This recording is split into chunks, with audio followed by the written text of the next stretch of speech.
They said the truth won't survive beside the lies that maintain the decaying faces of this place. Hey everybody, what's up? It's Hold the Truth Hostage, where if the truth was so important, we wouldn't negotiate with lies. Now, I haven't done a video in a while. I've done some live streaming. I plan to do a lot more live streaming. But this video needs to be done. I've touched up on this a lot of times on my videos, but I think I just have to make a version of it. And this video is basically called the nuclear family, nuclear family path to the end. You see, I've touched up on this many times, but the nuclear family is basically the means to destroy the family in general, and is basically why we're in the situation we're in right now, where you go from the nuclear family where you got mom and dad to the single parent family, or single mother household, and the reason they pushed the nuclear family so much in the early times was that they wanted to basically end the extended family. That was the entire goal. You see, as things got more marketable, when they started selling the pitch of consumerism, and when they started selling the pitch of romance, when they started turning romance to an economical aspect where you had to buy into it, they started seeing the issue with the extended family. The issue with the extended family is that back then, I'm not gonna put years or whatever, you could do your research, but back then you had a lot of extended families have set up marriages, or the extended family had to approve it. Now, if you had the extended family still having power and still approving marriages and still setting people up in marriages, that economy of romance would not mature and have such a powerful movement as it does now.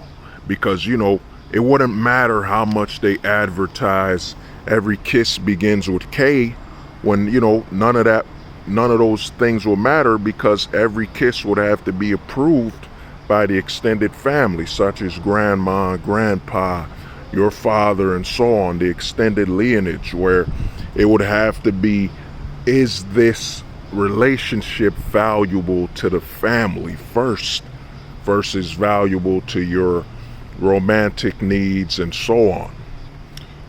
Basically, is this relationship between you and the woman you're with valuable to the family in the long run versus just to satisfy your romantic needs, or your needs to partner up with somebody?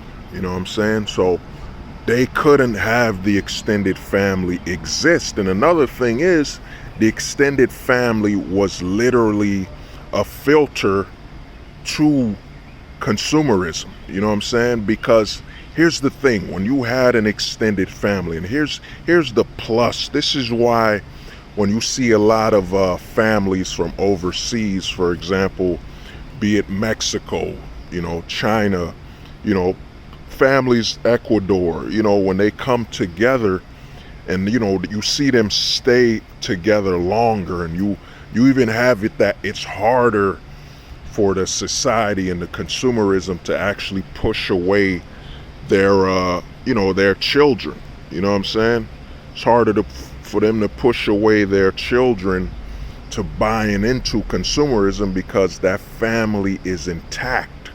And here's the plus, here's the big bonus of an extended family, and why it's literally a threat to the consumerism society we have. Because check it out, when you have an extended family, and what I mean by that is you have grandma, grandpa, uncles, and so on, uncle, grand uncle, all that stuff. is you have a filtering process for the children, and you have a way to keep them in the right path at a far better way for their health, a far more roadmap for them. Because check it out, when you don't have an extended family, here's what the extended family brings to the table. A lot of people think that, man, that kid had his mom and dad. Why did he grow up? Why did this kid grow up to be a negative, a delinquent, and all that stuff?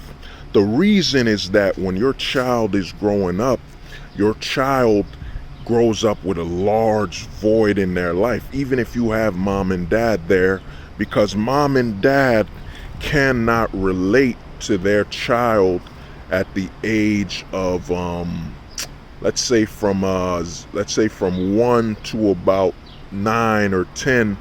Mom and dad cannot relate to their kid. They can't really identify key factors that are pushing that kid to be more like them.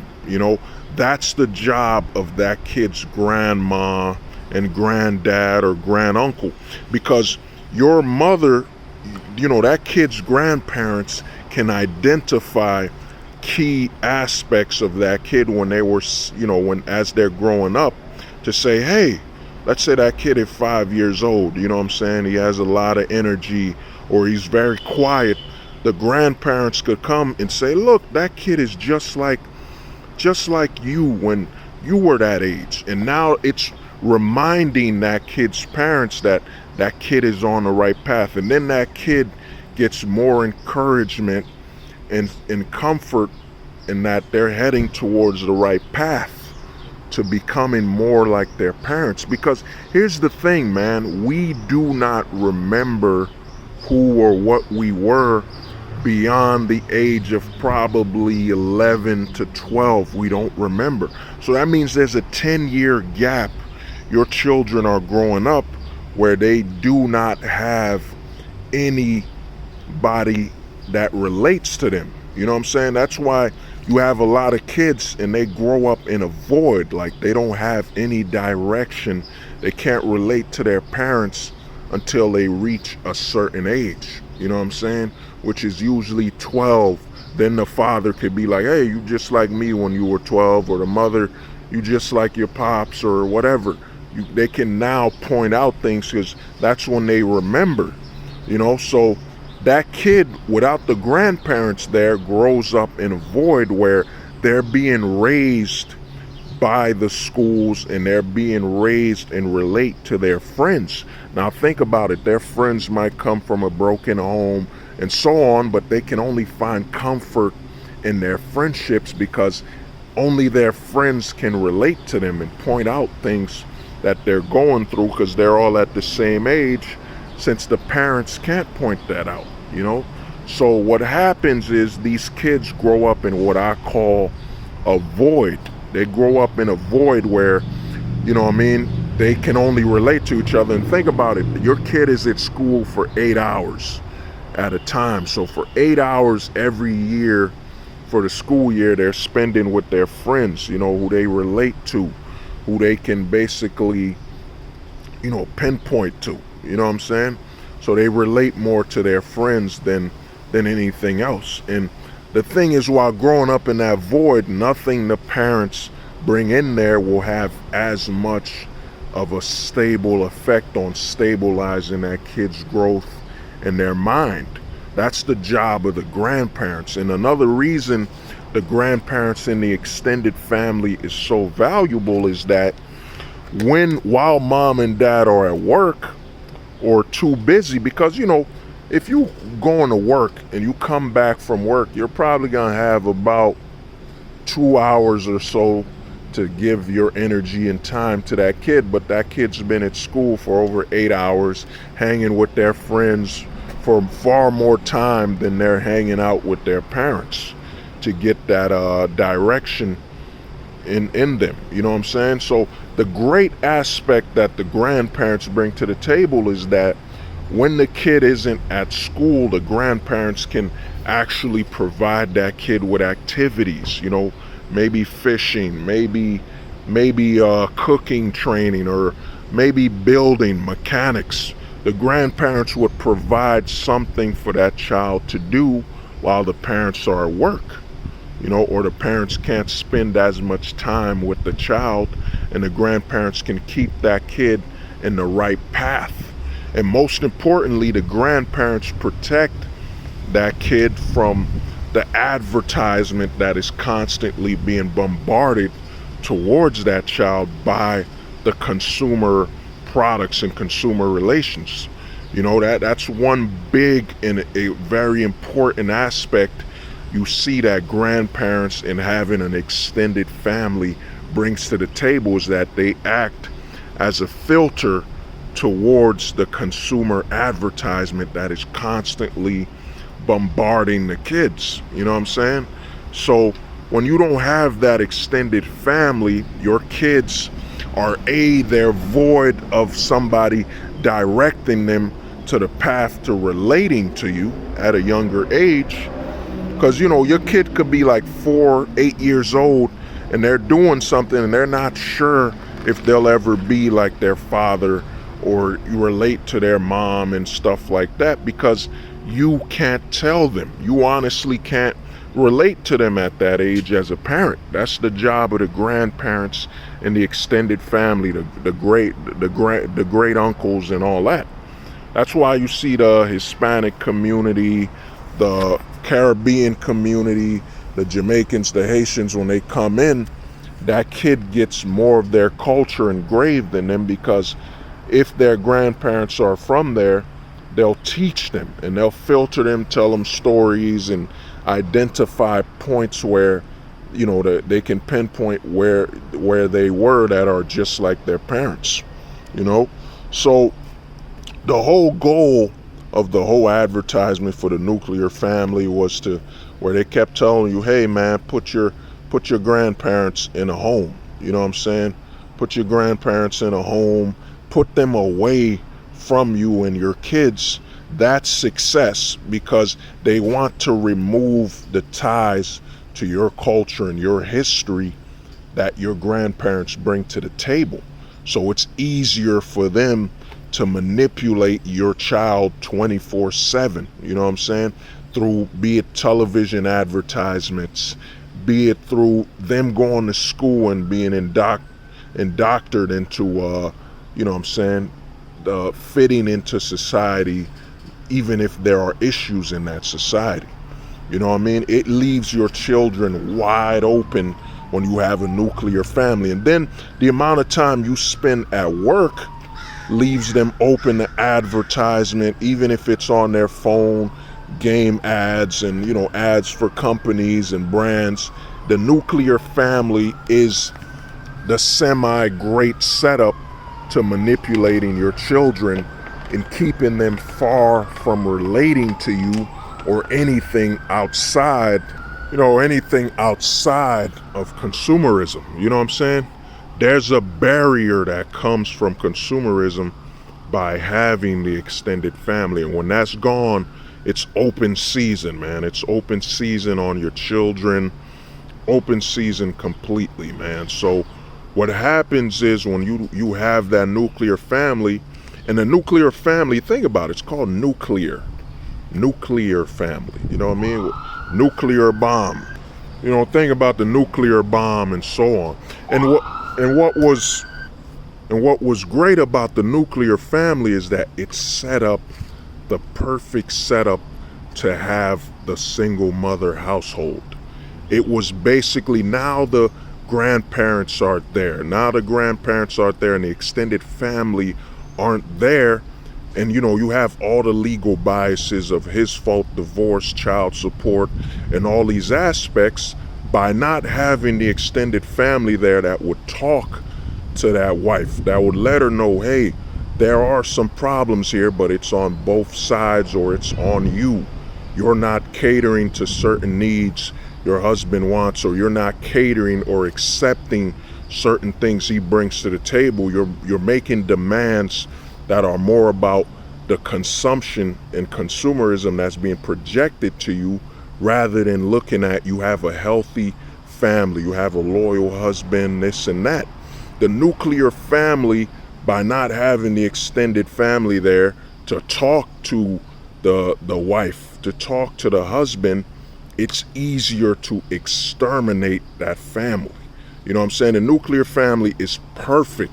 It's the perfect setup for for child support, for the biased family court system, alimony, his fault, his alimony, his fault divorce and all that.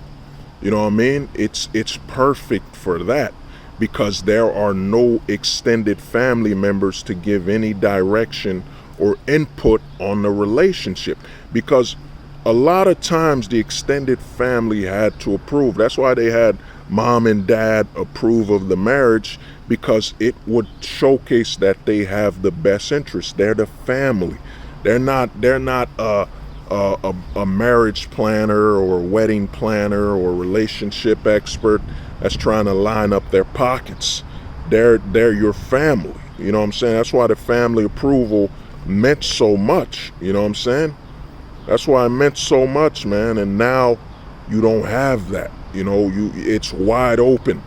And the whole thing, and the reason the nuclear family is a setup for the single mother household is that the single mother household benefits the consumerism even more, because now that child has no father, no stability.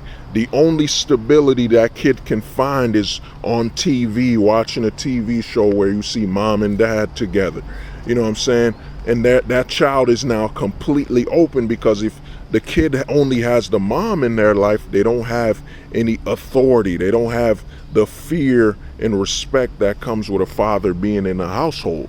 So, that's why the nuclear family is really the perfect setup for the single mother household. You know what I'm saying? It's a perfect setup because there is no feedback loop from the extended family. You know what I'm saying? That's why they praise single motherhood and all that, because it benefits consumption and consumerism.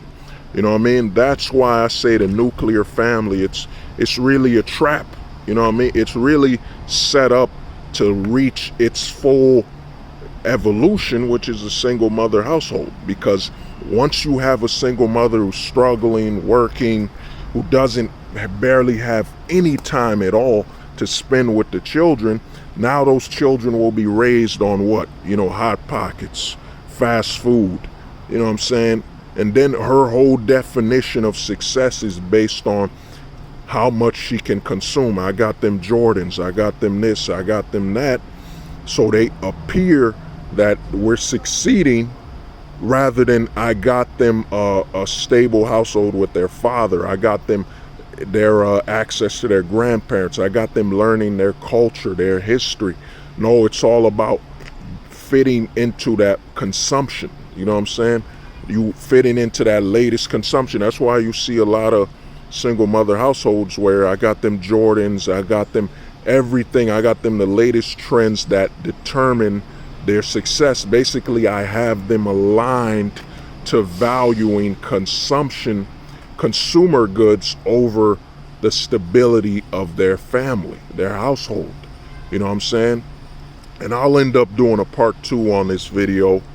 But basically, the nuclear family is literally the seeds. If you look at it like a butterfly, a butterfly towards destruction.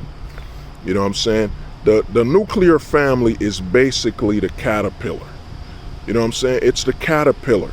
And then it goes into a cocoon, and that cocoon is divorce. That cocoon is child support.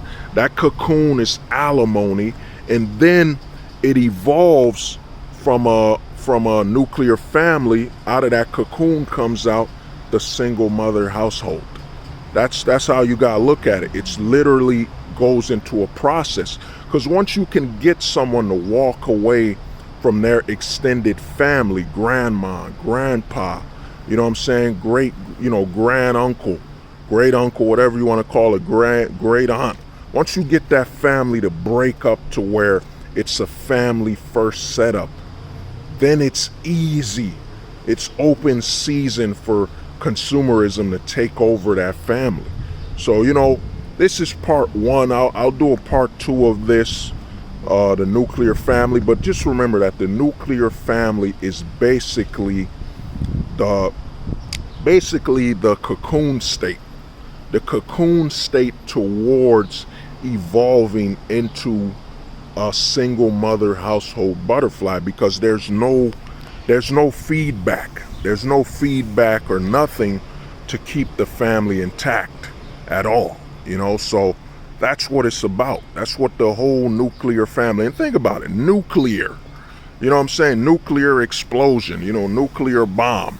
You know what I'm saying? Can you even drink water if it's nuclear? Can you eat from a nuclear source? So why would you want a nuclear family? Why would you want your biggest form of success is that your children don't have open access to their extended family? That's why they push. In fact, man, I'm gonna do part two, man, because this might end up being a 40-minute video, and I've come to learn that, I gotta keep them at least 20 minutes or so. Don't go over 30. You know what I mean? But this has been Hold the Truth Hostage, where if the truth was so important, we wouldn't negotiate with lies. Peace. That's facts!